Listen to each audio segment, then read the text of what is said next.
Everyone আসসালামু আলাইকুম। আজকে আপনাদের সাথে শরীফ ফুড কোর্ট এবং ড্রিম পার্কের রিভিউ শেয়ার করব এবং সেখানকার ভালো এবং খারাপ দিক এবং এখানকার কয় টাকার টিকিট লাগে বা রাইডগুলোর টিকিটের প্রাইস কত সেসব কিছু নিয়ে আজকের ব্লগটা থাকবে। আজকের ব্লগটা অনেক ইন্টারেস্টিং হতে চলেছে। আমরা রিক্সা নিয়েছিলাম বাবুবাজার ব্রিজে, 70 টাকা ভাড়া ছিল। তারপর সেখান থেকে আমরা ডাইরেক্ট সিএনজি নিয়েছিলাম, যেটা ভাড়া ছিল 250 টাকা। আমরা এখান থেকে ভেবে গিয়েছিলাম যে রিভিউ দেখে গিয়েছিলাম যে এখানে কোনো টিকিট লাগে না।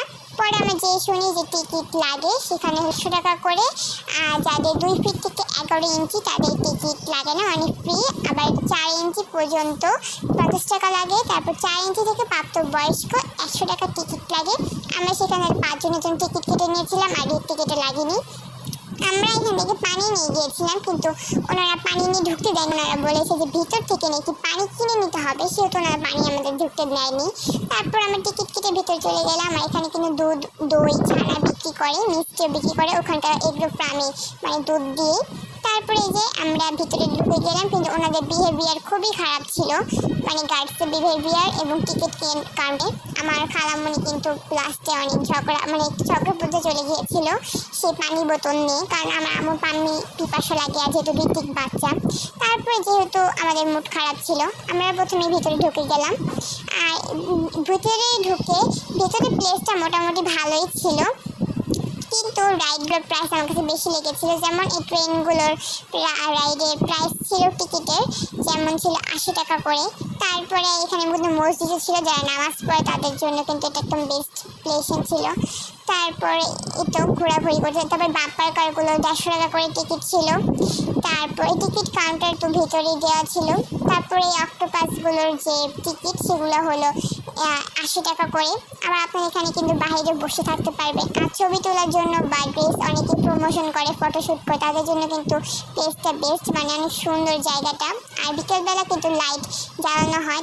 আর ঋত্বিক ঘোরা উঠলো, এগুলোর প্রাইস ছিল 80 টাকা করে। আর এই সুপার কারগুলোর প্রাইস ছিল 100 টাকা করে।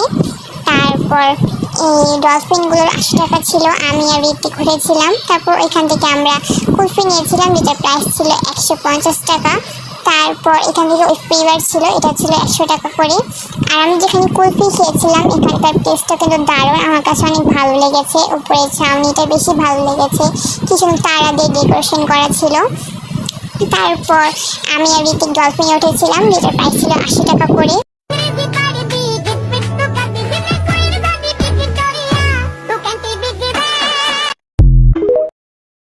তারপর এখানে ছিল রং বেরঙের ঐতিহ্যের কালেকশন। ওইখানে ঢোকার পর শুনি যে ওখানে ভিডিও বা ছবি তোলা নিষিদ্ধ। আমরা প্রত্যেকে 2টা প্লেট কিনেছিলাম, যেগুলোর প্রাইস ছিল 135 টাকা করে। আর একটা গ্লাস কিনেছিলাম 115 টাকা দিয়ে। চম্বি হাউসের ভিতর ঢুকতে 200 টাকা করে লাগে।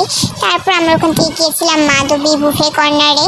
তারপর এখানে ঢোকার পর আমরা অর্ডার দিয়েছিলাম এই মেনুটা, সেট মেনুটা। এটার প্রাইস ছিল 360 টাকা করে। আমরা 4টা অর্ডার দিয়েছিলাম, কিন্তু খাবারটা বাজে ছিল। ফ্রাইড রাইসটা সিদ্ধ করে দিয়েছিল, একটু ভালো লাগে, কোনো ঘ্রাণই ছিল না, আমাদের কাছে ভালো লাগেনি একদম। আর আমরা একটা দই অর্ডার দিয়েছিলাম, কিন্তু দইটা বেশ টেস্ট ছিল। ওইখানে দুধ দিয়ে মনে হয় বানানো হয়। তারপরে আমরা বিল পে করে আমরা বাড়ি চলে আসলাম। বাইরে কিন্তু সন্ধ্যাবেলার দিকটা অনেক সুন্দর লাগছিল।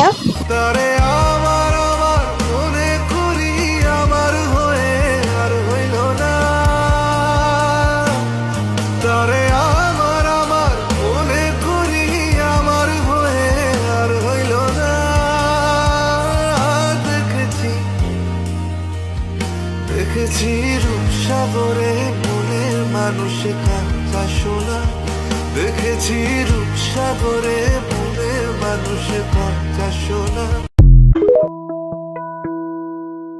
তারে ধরি ধরি মনে করি ধরতে গেলেন আর পেলেম না, ধরি ধরি মনে করি ধরতে গেলেন আর পেলেম না।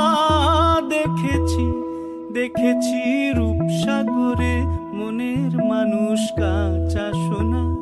তারপর আমরা এখান থেকে বের হয়ে গেলাম। আমরা কিন্তু 2 লিটার দুধ এনেছিলাম, যেগুলোর প্রাইস ছিল 100 টাকা করে। তারপর বাসায় এসে খেয়েছিলাম পিৎজা।